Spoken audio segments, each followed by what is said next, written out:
Shalom everyone. Today we will be discussing Parsha Terumah. So our Parsha speaks about the donations of the Jewish people to building the Mishkan, what they call the tabernacle.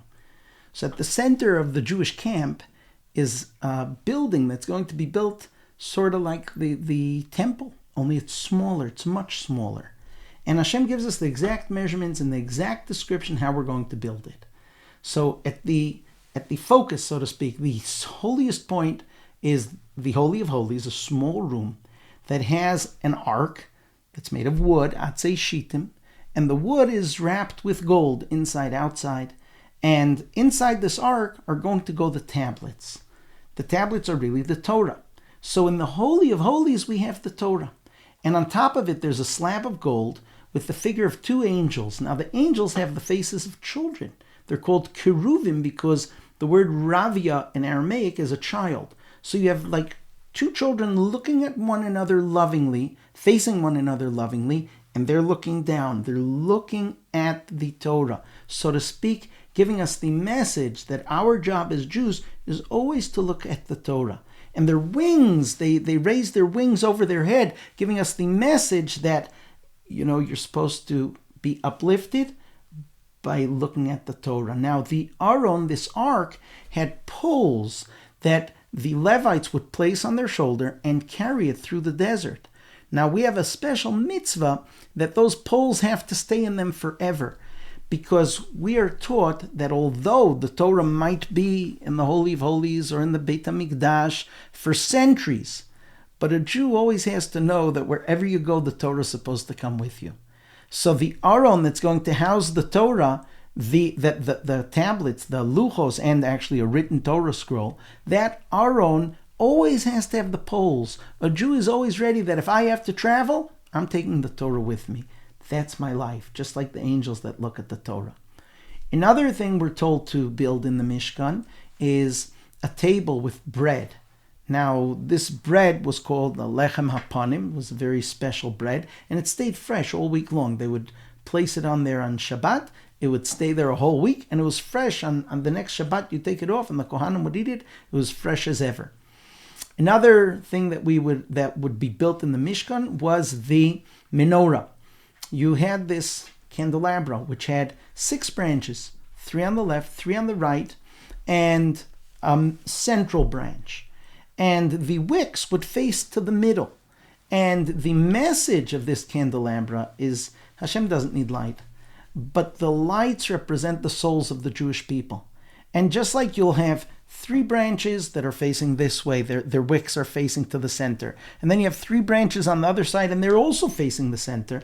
So the menorah is teaching us that in Judaism, there are going to be people on 2 sides. There are always going to be people with different approaches. Those who pull to the right and those who pull to the left. But when they all focus inward, and they're all a part of the menorah that had to be made of 1 slab of pure gold.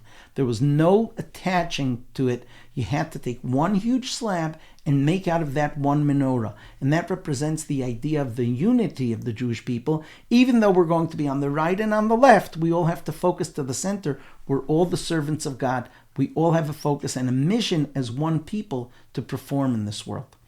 The Torah goes into what hooks would unite the ceiling of the Mishkan. So you had all kinds of cloths at the top, and the Torah goes into great detail, how many hooks and how many loops and how they all united. And again, the Torah is describing to us that the holiest part of the Mishkan would be connected all the way to the other side of the Mishkan, the least holy part of the Mishkan, reminding us that as a people we are one. The ceiling is one. And when we build the Mishkan, so at the basis, you had these pieces of wood, right? This was the walls of the Mishkan was wood, atzei shitim omdim, shitim wood standing. Each one was 10 amos tall. So we know Moshe was 10 amos tall, right? 10 amos is almost like 22 feet, right? Moshe was very tall, and that's how high the Mishkan was. But each of these pieces of wood would stand in a socket. And those sockets were made of the coins that every Jew donated.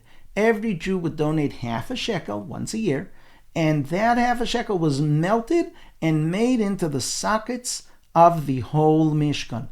The whole Mishkan had this element of unity, where at the basis, at the foundation, we all had the same amount invested. No one could say I gave more or less. Whereas when it came to the gold and other parts of the Mishkan, everyone donated what they could.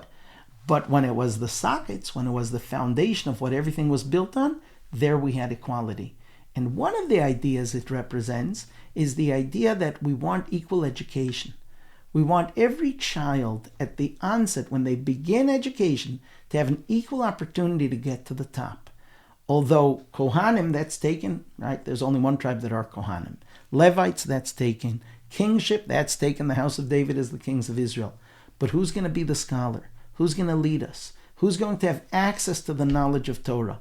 We want everyone to have access. And that's represented with the idea that we all have equality at the basis of the Mishkan. Shabbat Shalom.